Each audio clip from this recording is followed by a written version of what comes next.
The wrecked Dominion had ruled the galaxy for 3,000 cycles.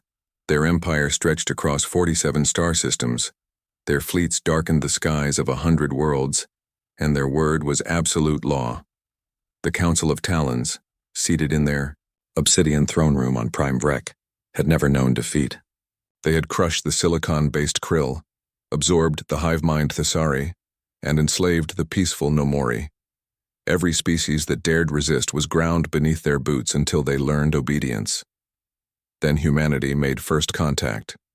Admiral Cressistar stood before the holographic display, his four eyes narrowing as he reviewed the initial scan results of the third planet in the Sol system.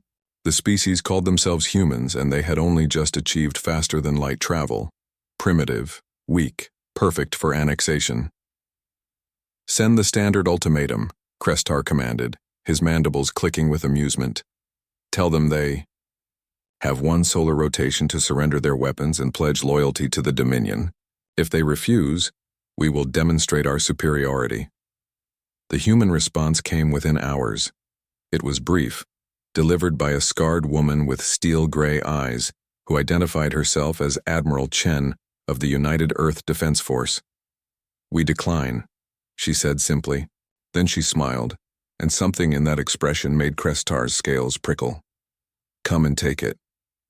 The First Contact War, as humans would later call it, began with what the Vrek assumed would be a simple demonstration of power. 3 Vrek dreadnoughts entered Earth's orbit, their weapons charging to obliterate the major population centers. Standard protocol for rebellious primitives.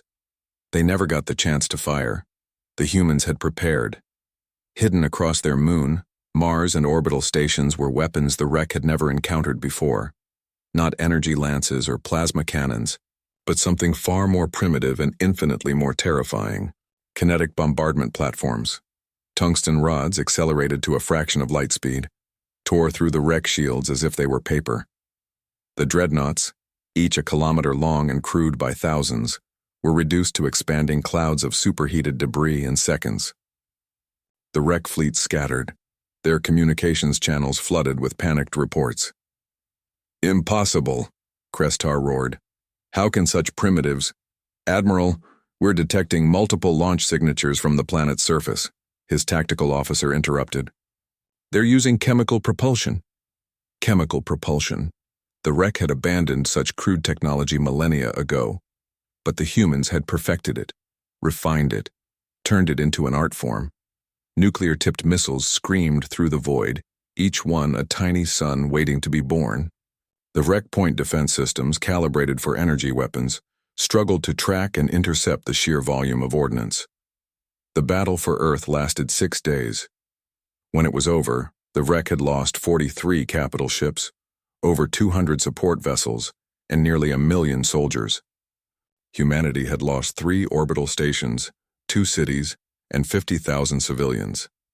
The Vrek expected humanity to celebrate their victory and return to their isolation. Instead, Admiral Chen broadcast a message across every Vrek frequency. "You came to our home. You threatened our families. You thought we were prey." Her voice was cold, harder than diamond. "Now we're coming for you, and we're bringing fire." The human counteroffensive began within weeks. The Vrek had never encountered a species that adapted so quickly, that learned from every battle and modified their tactics with such ruthless efficiency. Human ships were smaller, faster, built with a philosophy the Vrek couldn't comprehend: acceptable losses. Where the Vrek valued preservation of their vessels and crews, humans embraced sacrifice.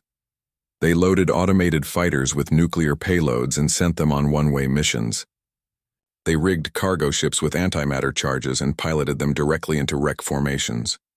They fought with a ferocity that bordered on madness, because to them, this wasn't just war. It was vengeance. System by system, the Dominion fell. The Vrek, who had never known desperation, learned fear. They discovered that humans didn't just fight with technology, but with something far more dangerous: emotion.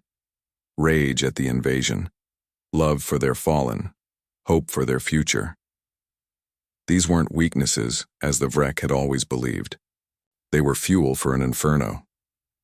On the colony world of Thresh 9, a single human company held off an entire Vrek battalion for 3 days using nothing but guerrilla tactics and improvised explosives. On the orbital fortress of Kelmar Station, human marines breached the hull and fought room by room in zero gravity, refusing to retreat even when their numbers dwindled to a handful. And at the Battle of the Crimson Nebula, Captain Rodriguez piloted his crippled destroyer directly into the engine core of the wreck flagship, his final transmission simply, "For Earth." The Council of Talons convened an emergency session. For the first time in 3,000 cycles, they discussed surrender. "These humans are insane," High Counselor Vesanath hissed. "They don't fight for territory or resources. They fight because they're angry. How do you negotiate with that?" "We can't," another counselor admitted. "They've made that clear. They won't stop until we're broken." Admiral Krestar, stripped of his rank and awaiting trial for his failure at Earth, was brought before the council. "Tell them," Vesnath commanded.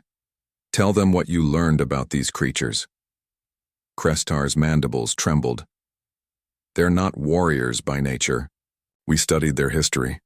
For most of their existence, they fought only each other. Millions died in their tribal conflicts.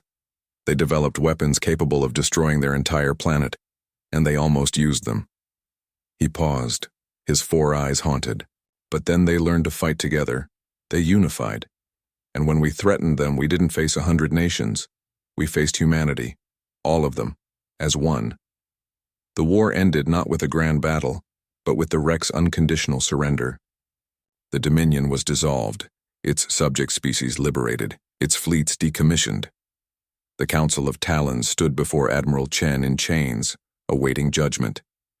Chen regarded them with those same steel-gray eyes, then turned to address the UIR, assembled representatives of dozens of species who had gathered to witness this moment.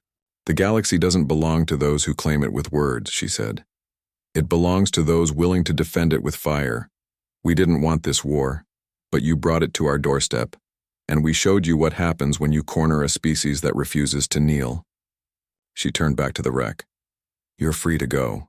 Rebuild your civilization. Learn from your mistakes.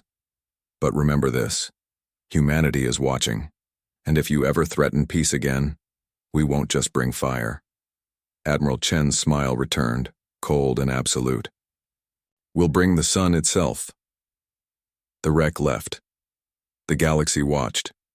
And humanity, the species that had gone from isolated primitives to galactic power in less than a generation, resumed their exploration of the stars. But now, they explored as equals, as protectors, as the species that had claimed the galaxy back with fire.